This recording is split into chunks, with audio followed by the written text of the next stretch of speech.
బాబోయ్ కూర్చొని పెట్టండి నన్ను. నేను చూసి ఎందుకు అవుతున్నాడు? కూర్చొని పెట్టండి నన్ను. దీపు ఎందుకు చూసి అవుతాడు?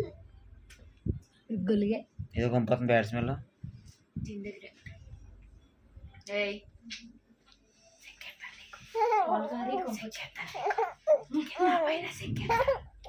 తినకపోతే ఆ గుడ్లు కోసేస్తా ముక్కు సోపు నవ్వినప్పుడు నవ్వినట్టుండదు అక్కడ వ్యాపారం. తర్వాత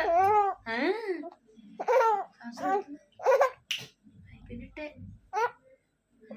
ఈడు కొట్టించేస్తాడు. నీ పని నవ్వుకోవడమే. మళ్ళీ ఒకరితే సిగ్గులేని బతుకు. సిగ్గులేదు.